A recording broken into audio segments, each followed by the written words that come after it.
عزیز طلباء السلام علیکم۔ سمسٹر چہارم سال دوم اردو نصابی کتاب مطالعہ ادب میں ایک اور سبق کے ساتھ ہم حاضر ہیں، اور اس سبق کا عنوان ہے کل ہند کانفرنس۔ اس کے لکھنے والے اظہار اثر ہیں، اور یہ نثر کی صنف رپورتاج سے اس کا تعلق ہے۔ سب سے پہلے ہم رپورتاج کسے کہتے ہیں اس کے بارے میں جانیں گے۔ جیسا کہ آپ سب جانتے ہیں کہ اردو کی نثر کی جو جدید اصناف ہیں اس میں انشائیہ ہے، خاکہ ہے، مضمون ہے، تو اسی طرح جو ہے ایک اور صنف ہے اردو کی، وہ ہے رپورتاج۔ رپورتاج کی تعریف کیا ہے؟ دیکھیے، رپورتاج ایک جدید نثری صنف ہے۔ یہ ایسا مضمون ہوتا ہے جس میں کسی تقریب، جلسہ، کانفرنس، سیمینار، مشاعرہ یا محفل کا آنکھوں دیکھا حال جزیات کے ساتھ بیان ہوتا ہے۔ یہاں پر ایک بات ذہن میں رکھنے کی ہے کہ اخبار میں ہم کسی واقعے کی رپورٹ پڑھتے ہیں۔ عام طور پر اخباری رپورٹ میں 5-6 سوالات کا جواب ہوتا ہے کہ واقعہ کہاں ہوا، کب ہوا، کیسے ہوا، کن لوگوں کے درمیان ہوا، کس وجہ سے ہوا، اور اس کا کیا نتیجہ نکلا۔ سیدھا جو ہے ان سوالوں کے جواب اخبار کی رپورٹ میں ہوتا ہے۔ مثال کے طور پر ایک سڑک حادثہ ہوا تو کہاں ہوا، کب ہوا، حادثے کی وجوہات کیا تھی، جانی نقصان ہوا، مالی نقصان ہوا، یہ ساری چیزیں رپورٹ میں آتی ہیں۔ لیکن یہاں رپورتاج کے بارے میں کہا گیا کہ کسی تقریب، جلسہ، کانفرنس، سیمینار یا مشاعرہ۔ عام طور پر بہت سے لوگ کسی پروگرام میں شرکت نہیں کر پاتے۔ مثال کے طور پر مشاعرہ ہے یا سیمینار یا کانفرنس ہے، وہ لوگ جاننا چاہتے ہیں کہ اس مشاعرے میں یا سیمینار میں کیا ہوا۔ تو ہمارے ادیب جو صحافت سے تعلق رکھتے ہیں، انہوں نے اس صنف کو فروغ دیا، اور اس میں انہوں نے یہ کیا کہ بالکل سیدھے سادھے انداز میں تفصیلات دینے کے بجائے دلچسپ انداز سے کہ لوگوں کیسے جمع ہوئے تھے پروگرام میں، کیسے گفتگو کر رہے تھے، ماحول کیسا تھا، یہ جو ہے یہ ساری تفصیلات اس میں پیش ہوتی ہیں۔ یہ ویکیپیڈیا میں رپورتاج کے تعلق سے کچھ اچھی باتیں ہیں۔ رپورتاج کو انہوں نے صحافتی صنف کہا ہے، اور اسے بطور ادبی صنف صرف اردو ادب میں بڑھتا گیا۔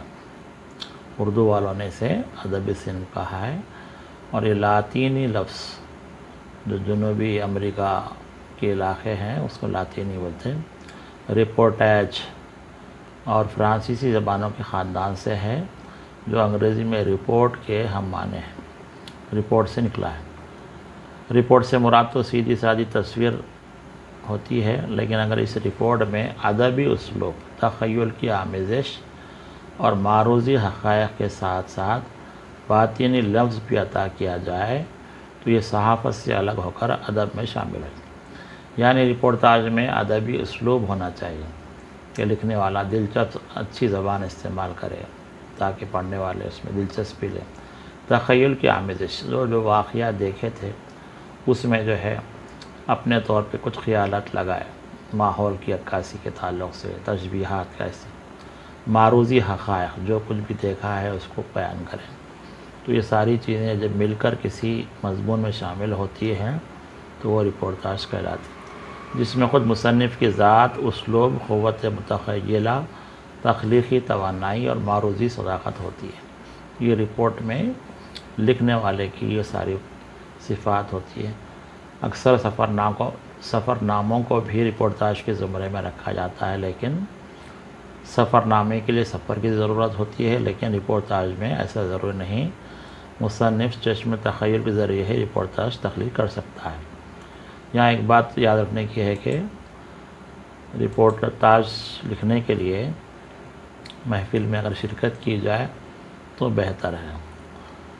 تو رپورٹاج کے بارے میں جیسے کہا گیا ہے کہ یہ صرف آنکھوں دیکھا حال نہیں ہوتا بلکہ جذبات اور اسلوب کی ندرت بھی شامل ہوتی۔ رپورٹاج پڑھنے سے قارئین کو مکمل محفل کے احوال معلوم ہو جاتے ہیں اور وہ گھر بیٹھے محفل میں شرکت کا مزہ لیتے ہیں۔ اردو میں ترقی پسند تحریک کے زیر اثر رپورٹاج لکھنے کا رواج شروع ہوا۔ اردو ادب کے بارے میں جاننے والوں کو اندازہ ہے کہ اردو میں ترقی پسند تحریک 1936 میں شروع ہوئی۔ پرانے خیالات جو 19ویں صدی کے تھے اس سے ہٹ کے جب نیا زمانہ یا صنعتی انقلاب آیا، کارخانے کھلنے لگے، مزدوروں کی اہمیت بڑھی اور مزدوروں کے تعلق سے کہ ان کے حقوق کی آواز اٹھائی گئی، یہ ساری باتوں کو جس تحریک کے ذریعے آگے بڑھایا گیا وہ ترقی پسند تحریک ہے۔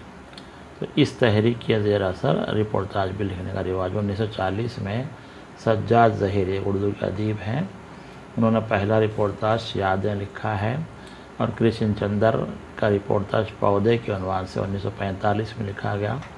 عصمت چغتائی کا ممبئی سے بھوپال تک، عادل رشید کا خزاں کے پھول، صفیہ اختر کا ایک ہنگامہ، فکر تھنسوئی کا چھٹا دیا، ابراہیم جلیس کا دو ملک ایک کہانی، خدیجہ مستور کا پو پٹھے، اور جگن ناتھ آزاد کا پشکن کے دیس میں وغیرہ رپورٹاج مشہور ہے۔ یہ جو اردو کے ادیب ہیں انہوں نے رپورٹاج لکھے تھے۔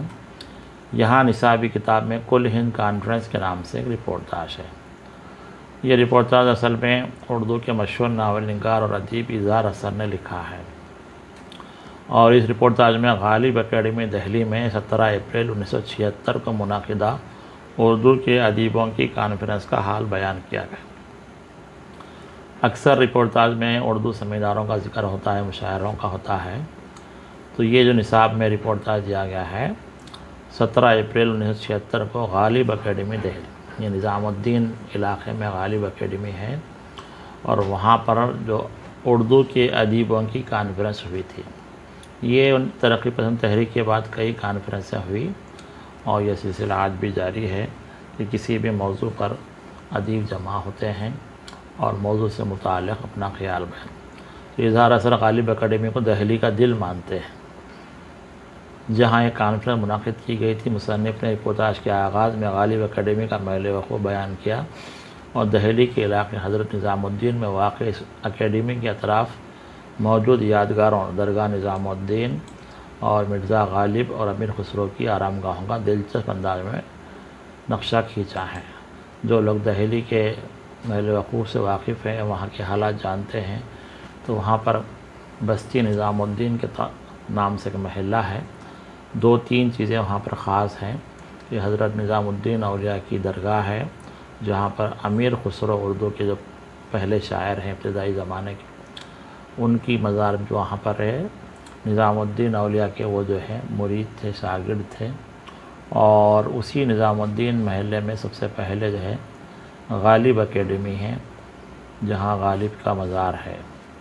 تو یہ وہاں پر غالب اکیڈمی میں یہ سیمینار ہوا تھا، تو اظہار حسن نے رپورٹاج میں دلچسپی لانے کے لیے دہلی کے نظام الدین علاقے کی تفصیلات بیان کی۔ یہ رپورٹاج کا انداز ہے کہ جہاں سیمینار ہوتا ہے تو وہاں کی کچھ چہل پہل بیان کرتے لکھتے ہیں کہ غالب اکیڈمی کی چہل پہل بیان کرتے ہوئے لکھتے ہیں کہ یہاں زندگی پورے آب و تاب کے ساتھ رواں ہے۔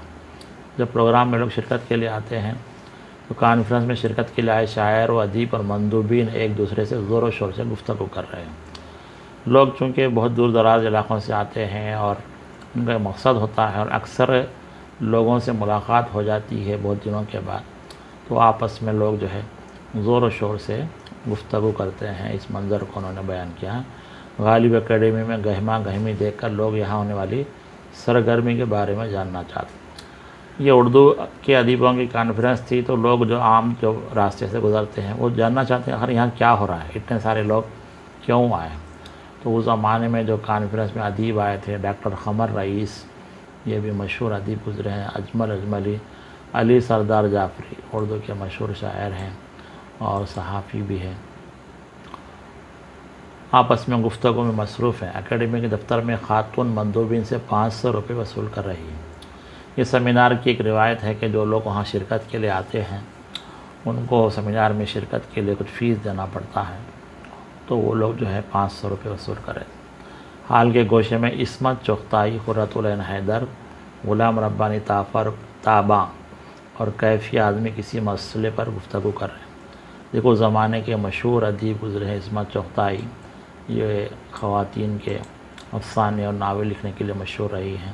قرۃ العین حیدر ان کا جو ہے مشہور ناول آگ کا دریا ہے، اور بھی انہوں نے بہت ہی اچھے افسانے لکھے ہیں۔ کیفی اعظمی شبانہ اعظمی کے والد ہیں، یہ بڑے اچھے شاعر گزرے ہیں۔ یہ سب لوگ جو ہے اس کانفرنس میں شریک تھے۔ کانفرنس میں شرکت کے لیے ہندوستان کے مختلف علاقوں سے اور خاص طور سے بھوپال، امروہہ، لکھنؤ، کانپور، مالیگاؤں اور ممبئی سے مندوبین آتے ہیں۔ تو کانفرنس کا اصل میں پہلے سے اعلان ہوتا ہے، اور لوگ چونکہ وہ موضوع سے متعلق ان کو معلومات درکار ہوتی ہے تو وہ سفر کر کے آتے ہیں اور کانفرنس کی پروگرام میں شرکت کرتے ہیں۔ اظہار ایسا لکھتے ہیں کہ یہ ہلچل صرف دلی میں نہیں بلکہ سارے ہندوستان کے ترقی پسند ذہنوں میں پھیلی ہوئی ہے۔ کچھ لوگ مخالفت کر رہے ہیں۔ امریکہ کی تائید کرنے والا ماہنامہ تحریک کانفرنس سے متعلق خدشات کا اظہار کرتا ہے۔ یہ اصل میں ترقی پسند ادیبوں کی کانفرنس تھی، اور ہم کو سمجھنا چاہیے کہ ادیب کی ذمہ داری ہے کہ وہ سماج کے تعلق سے لکھے کہ سماج میں کیا ہو رہا ہے، موجودہ حکومت جو ہے ان کی تائید میں ہے یا ان کے مخالفت کی اسکیمات چلا رہی ہیں، عالمی سطح پر کیا نظام ہے، جاگیردارانہ نظام ہے، کمیونزم ہے، غریب اور جو دبے ہوئے طبقے کے لوگ ہیں ان کے حقوق کے لیے ترقی پسندوں نے ہمیشہ آواز اٹھائی تھی، اپنے افسانوں کے ذریعے، اپنے مضامین کے ذریعے، اپنی شاعری کے ذریعے۔ تو یہ امریکہ کی تائید کرنے والا بولا کہ کانفرنس کامیاب رہے گی یا نہیں۔ ترقی پسند لوگ نئے سرے سے اپنی تنظیم کرنے کے لیے غالب اکیڈمی میں جمع ہوں۔ کسی بھی تحریک سے جڑے لوگ ہوتے ہیں تو ان کے نظریات ہوتے ہیں۔ ترقی پسند لوگ جو ہے بکھر گئے تھے تو پھر سے ان کو جوڑا جا رہا ہے۔ ترقی پسندی نئے خیالات کو چاہنا گئے، اس کا اپوزٹ ضد ہے وہ رجعت پسند ہے، قدامت پسند ہے، پرانی باتوں کو اپنائے رکھتے۔ لوگ ایک زمانے میں جیسے اسمارٹ فون اچھا نہیں سمجھتے تھے، لیکن آج زندگی کی ضرورت ہو گیا۔ تو یہ جو ہے ترقی پسندی ہے، یہ نئے خیالات کو خیر مقدم کرنا۔ اور غلام ربانی تاباں ڈائس پر آتے ہیں اور اجلاس کی کارروائی شروع کرتے ہیں۔ تو سیمینار کا آغاز ہوتا ہے، مجلس صدارت کے ناموں کا اعلان کرتے ہیں کہ جو اجلاس ہوتے ہیں تو کون کون اس پر ڈائس پہ تشریف رکھیں۔ عصمت چغتائی ہے، قرۃ العین حیدر ہے، ڈاکٹر محمد عقیل، کیفی اعظمی، سردار جعفری یہ سیشن کی صدارت میں بیٹھیں گے۔ آنند نارائن صدر استقبالیہ کمیٹی کے صدر تھے، جو لوگ آ رہے ہیں ان کے استقبال کرنے والی کمیٹی کے صدر آنند نارائن۔ جنرل سیکریٹری کی رپورٹ پڑھنے کے لیے اجمل اجملی کو دعوت دی جاتی ہے۔ تو جو تنظیم ہے سال بھر میں کیا کام ہوا تھا اس کی رپورٹ پڑھ۔ سردار جعفری تنظیم میں نئی روح پھونکنے کی بات کر رہے تھے۔ قاضی عبدالغفار نے بحث کرتے ہوئے کہا کہ رپورٹ میں علی گڑھ کا نام نہیں لکھا اور نہ وہاں کے ارکان کو کانفرنس میں مدعو کیا گیا۔ یہ موضوع سے متعلق باتیں ہیں کہ جو کانفرنس میں علی گڑھ کو نہیں بلایا گیا۔ مقررین کانفرنس کے امور نوٹ کر رہے تھے اور اظہار اثر سے بھی نوٹ کرنے کے لیے کہہ رہے تھے۔ تو یہی کہ رپورٹاج لکھنے والے جو کچھ وہاں پر بولا گیا ہے اس کو نوٹ کرتے جاتے ہیں۔ کانفرنس میں احمد جمال پاشا اور ان کی بیگم شریک تھے۔ یہ جو ترکی کے احمد جمال پاشا، جانثار اختر مشہور شاعر ہیں، اور مجروح کی نظم و غزلوں کا تذکرہ ہوتا ہے۔ چین کے حملے کے موقع پر احتجاجی ادب تخلیق نہ کیے جانے کے بعد 1960 کی دہائی میں چین نے ہندوستان پر حملہ کیا تھا۔ اس وقت احتجاجی ادب کیوں نہیں لکھا گیا کہ شاعروں کی ذمہ داری ہے کہ احتجاج کرے۔ ہندی ادیب بھیشم سہانی نے سماجی جد و جہد سے ادیبوں اور شاعروں کو جڑ جانے کا مشورہ دیا۔ یہ ایک اہم بات ہے کہ سماج میں جب کچھ بھی اونچ نیچ ہو جائے تو ادیبوں کی ذمہ داری ہے کہ وہ قلم کو حق بات کو اجاگر کرنے کے لیے استعمال کریں۔ یہ کانفرنس میں کہا گیا اور مسائل کے حل پیش کرنے کی تلقین کی۔ کانفرنس میں انیس جلالی، ڈاکٹر سید محمد عقیل، کشمیری لال ذاکر، قرۃ العین حیدر، کوثر چارپوری، خلیق انجم نے کتاب کی۔ یہ سب اردو سے وابستہ بڑے بڑے لوگ رہے ہیں، ان میں سے کئی لوگ آج گزر گئے۔ اس طرح اظہار حسن نے دہلی کے غالب اکیڈمی میں منعقدہ اس کانفرنس کا حال دلچسپ انداز میں بیان۔ کانفرنس کے ہنگامے، سوال و جواب، لوگوں کا انداز، کھانے کی محفلیں اور دیگر جزیات کو اس انداز میں بیان کیا کہ قاری کو یہ احساس ہوتا ہے کہ وہ خود بھی کانفرنس میں شریک رہا ہے۔ یہی رپورتاج کی خصوصیت۔ تو یہاں بنیادی طور پر دہلی نظام الدین علاقے میں جو 1976 میں اردو ادیبوں کی کانفرنس ہوئی تھی، اس کی رپورٹ کے حوالے سے بات ہے۔ یہ رپورتاج نصاب میں شامل کرنے کا مقصد یہی ہے کہ ہمارے طلباء بھی اپنے کالج میں، اپنے شہر میں جو کچھ پروگرام ہوتے ہیں، ادبی اجلاس ہوتے ہیں، سیمینار ہوتے ہیں اور مشاعرے ہوتے ہیں، کالج ڈے فنکشن ہوتا ہے، مختلف تقاریب ہوتی ہیں، تو ان کو وہ غور سے دیکھیں اور انہیں دلچسپ انداز میں لکھنے کی کوشش کریں، اور اردو کے جو رسائل ہیں اور اخبارات ہیں اس میں جو ہے ان رپورٹوں کو پیش کریں، اور خاص طور سے اردو کی بہت سی ویب سائٹس ہیں جو اس طرح کی چیزوں کو چھاپتی ہیں، تو یہ جو ہے ایک مرتبہ لکھے تو کچھ عرصے کے بعد ادبی تاریخ کا حصہ بن جاتا ہے۔ تو ہمارے طلباء جو ہے یہ رپورتاج پڑھ کے وہ خود بھی رپورتاج لکھنے کی کوشش کریں۔ یہی اس رپورتاج کو نصاب میں پڑھانے کا مقصد ہے۔